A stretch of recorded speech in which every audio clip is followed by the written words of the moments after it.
Hello students, welcome to greenfield study চ্যানেলের পক্ষ থেকে আপনাদেরকে জানাই আন্তরিক শুভেচ্ছা ভালোবাসা। তো আজকে আমি তোমাদের সাথে শেয়ার করব পশ্চিমবঙ্গ মধ্যশিক্ষা পর্ষদের উচ্চ মাধ্যমিকের ইতিহাসের থার্ড সেমিস্টারের বৈদেশিক পর্যটকদের বিবরণের আজকে পার্ট 2টি আলোচনা করব। তো গত পর্বে আমরা 1 থেকে 47 নাম্বার পর্যন্ত আলোচনা করেছিলাম। তো আজকে আমরা 48 থেকে শুরু করব। তো যারা আগের ভিডিওগুলি দেখোনি তো অবশ্যই ভিডিওটি ডেসক্রিপশন বক্সে প্লেলিস্টের লিঙ্ক দেওয়া আছে, তো তোমরা সেখানে গিয়ে আগের বা পরের ভিডিওগুলি দেখে আসতে পারো। এছাড়া এই চ্যানেলে ইংরেজি ও এডুকেশন সাবজেক্টটিও আলোচনা করা হয়। বিজয়নগরের শাসন ব্যবস্থায় মহাকরণ বা সংসদ ভবনের উল্লেখ করেন কোন বিদেশি পর্যটক? আব্দুর রাজ্জাক, পায়েস, বারবোসা, বার্নিয়ে। তো সঠিক উত্তরটি হবে এ, আব্দুর রাজ্জাক। 49 নম্বর কোশ্চেন, বিজয়নগরের সমাজ জীবনে দেবদাসী প্রথার উল্লেখ পাওয়া যায় কোন পর্যটকদের বিবরণে? Abdur Razzaq, Bernier, Marco Polo, Al Masudi. তো সঠিক উত্তরটি হবে এ, আব্দুর রাজ্জাকের বিবরণী থেকে আমরা জানতে পারি দেবদাসী প্রথা সম্পর্কে। মোগল যুগের সতীদাহ প্রথার বিবরণ পাওয়া যায় কোন ঐতিহাসিকের বর্ণনায়?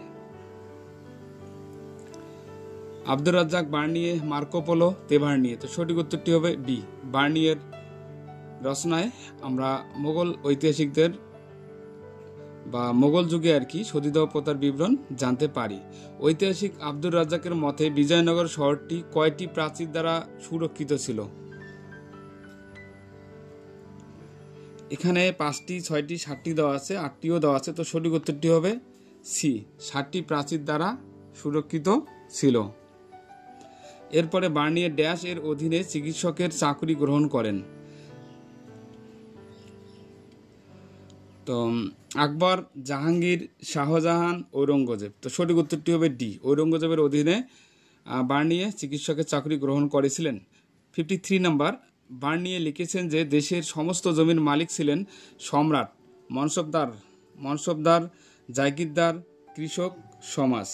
তো সঠিক উত্তরটি হবে এখানে এ, সম্রাট। 54 নম্বর, বিবৃতি 1, 2 দেওয়া আছে। দেখো, বার্নিয়ে এর মত অনুযায়ী জাহাঙ্গীরের রাজত্বের শেষ দিকে প্রাদেশিক শাসকরা যথেষ্টভাবে শাসন পরিচালনা করতেন। কৃষক ও কারিগরদের জীবন ছিল অনেক কষ্টকর। উপরোক্ত বিবৃতি দুটির সাপেক্ষে প্রদত্ত বিবৃতিগুলি থেকে সঠিক উত্তরটি নির্বাচন করো। এখানে বিবৃতি ডি, অর্থাৎ ডি হবে সঠিক উত্তর। এরপরে নাম্বার 55 নম্বর, দুটি শুভ নক্ষত্রপুঞ্জের উত্থান এবং দুটি মহাসাগরের সঙ্গম গ্রন্থটি লিখেছিলেন?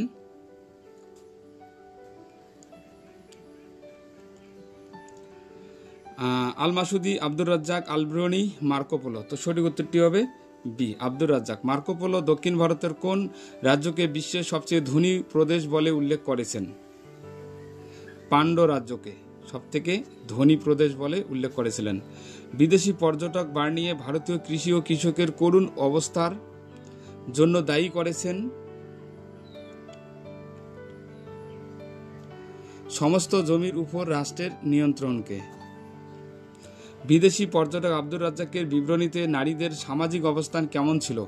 সমাজে নারীদের কোনো মর্যাদা ছিল না, সমাজে নারীদের বিশেষ মর্যাদা ছিল, নারীরা অন্তঃপুরে বন্দী থাকতো, না নারীদের পর্দা প্রথা প্রচলিত ছিল? তো সঠিক উত্তরটি হবে বি, সমাজে নারীদের বিশেষ মর্যাদা ছিল। তো হিন্দুকুশ পর্বত অতিক্রম করে গজনি ও কাবুল হয়ে ইনি ভারতে প্রবেশ করেন। তখন দিল্লিতে সুলতান ছিলেন মোহাম্মদ বিন তুগলক। সুলতান তাকে দিল্লির কাজী হিসেবে নিয়োগ করেন। কার সম্পর্কে বলা হচ্ছে এখানে? আলব্রনি, বার্নিয়ে, ইবন বতুতা, তেভার্নিয়ে। তো এখানে সঠিক উত্তরটি হবে ইবন বতুতা।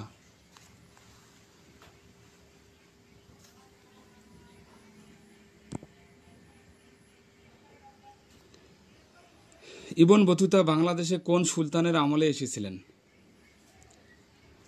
ফখরুদ্দিন, বরবক শাহ, সিকেন্দার শাহ, গিয়াসউদ্দিন আজম শাহ।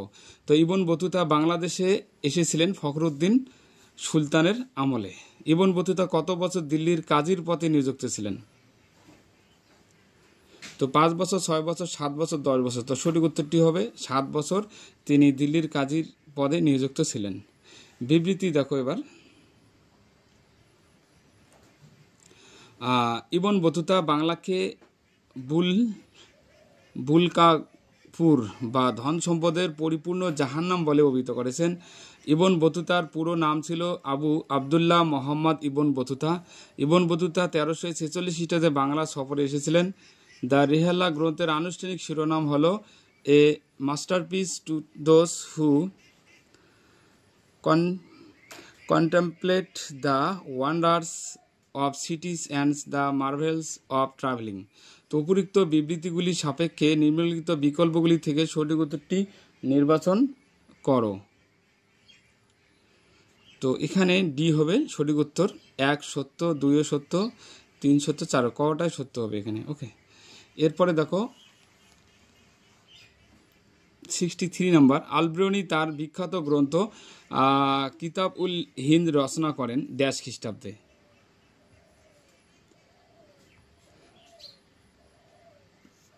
973 খ্রিস্টাব্দে, 1030 খ্রিস্টাব্দে, 1035 খ্রিস্টাব্দে, 1038 খ্রিস্টাব্দে। তো সঠিক উত্তরটি হবে বি, 1030 খ্রিস্টাব্দে।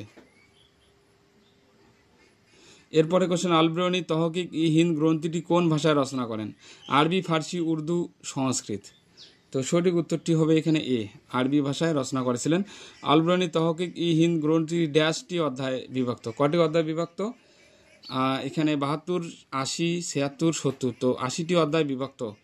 আলবেরনির প্রকৃত নাম রাব্বুল আলামিন ইখতিয়ার উদ্দিন মোহাম্মদ বিন বখতিয়ার খলজি খুলফা আল রাশিদি আবু রেহান মোহাম্মদ ইবন আহমদ আলবেরনি। তো এখানে সঠিক উত্তরটি হবে ডি, আবু রেহান মোহাম্মদ ইবন আহমদ আলবেরনি। এরপরে আমরা আলোচনা করব নেক্সট 67 নম্বর। প্রদত্ত ভ্রমণকারীদের মধ্যে কে কেরলের জনবহুল কালিকট বন্দরে দেখে সেখানকার মানুষদের অদ্ভুত জাতি বলে উল্লেখ করেছেন? আলবেরনি, আব্দুর রাজ্জাক, বার্নিয়ে এবং বতুতা। তো এখানে সঠিক উত্তরটি হবে বি, আব্দুর রাজ্জাক। আলবেরনি রচিত তহকিক ই হিন্দ গ্রন্থে হিন্দু সমাজের যে সার্বিক অবক্ষয় চিত্র ফুটে উঠেছে। বিবৃতি 1, মুসলিম শাসকরা বলপূর্বক হিন্দুদের ধর্মান্তরিত করেন। হিন্দুদের কাছে বিদেশিরা ছিল শ্লেষ বা অপবিত্র। ধর্মান্তরিত হিন্দুদের বিদেশি মুসলিমরা ঘৃণার চোখে দেখত। হিন্দুরা মনে করত তাদের দেশের মতো আর কোনো দেশ নেই। উপরিক্ত বিবৃতিগুলির সাপেক্ষে নিম্নলিখিত বিকল্পগুলি থেকে সঠিক উত্তরটি নির্বাচন করো। তো এখানে সঠিক উত্তরটি হবে এ। 1 নম্বর পয়েন্টটি মিথ্যা, তারপর 2 নম্বর পয়েন্টটি হবে সত্য, 3 নম্বর পয়েন্টটি হবে মিথ্যা, আবার 4 নম্বরটি হবে সত্য। ওকে, এরপরে 69। আলবেরনি যে সকল ভাষায় সুপণ্ডিত ছিলেন সেগুলি হলো, এখানে কোশ্চেন মার্ক চিহ্ন দেওয়া আছে, ফার্সি, আরবি, হিব্রু, সংস্কৃত, ল্যাটিন। ফার্সি, আরবি, হিব্রু, সংস্কৃত এই কটার মধ্যে ছিলেন, তার মধ্যে 4টের মধ্যে কোনটা হবে এখানে সেটা আমরা প্রথমে বসাবো আর কি। ওকে, তো এখানে ফরাসি আছে, সিরিয় আছে, লাতিন আছে, ইংরেজি আছে। তো সঠিক উত্তরটি হবে বি, সিরিয়।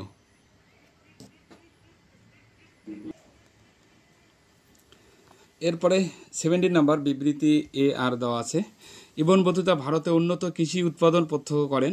উর্বর মৃত্তিকার কারণে ভারতীয় কৃষকরা বছরে 2 বার শস্য উৎপাদন করতেন। নিচের কোন বিকল্পটিকে প্রদত্ত বিবৃতি এবং এ হলো কারণটির আর হলো সঠিকভাবে ব্যাখ্যা করে? ওকে, তো এখানে সঠিক উত্তরটি হবে এ ও আর উভয় সঠিক, আর হলো এর সঠিক ব্যাখ্যা। মার্কো পোলো বর্ণনায় ভারতে উৎপাদিত স্থানীয় কোন শস্যের উল্লেখ রয়েছে? গম, ধান, ডাল, যব। তো এখানে সঠিক উত্তরটি হবে ধান। কার রাজত্বকালে মার্কো পোলো দক্ষিণ ভারতে সফর করেছিলেন? কাকতীয় রাজবংশের রুদ্রদম্বা দেবীর রাজত্বকালে, না হৈসল বংশীয় দ্বার সমুদ্রের রাজত্বকালে, না কালিকটের রাজা জামোরিনের রাজত্বকালে, না পাণ্ড্য রাজবংশের বীরবল্লালের রাজত্বকালে? তো এখানে সঠিক উত্তরটি হবে এ।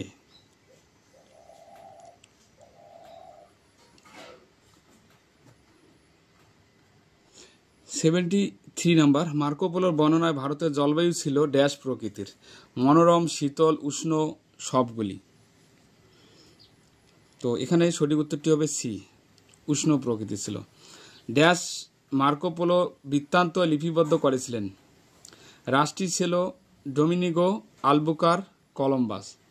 তো এখানে সঠিক উত্তরটি হবে এ। তার মতে উদ্দিষ্ট সময়কালে বাংলায় প্রচুর সুতি ও রেশম বস্ত্র উৎপাদিত হতো। এ কারণে বাংলাকে কেবল হিন্দুস্তান নয়, সমগ্র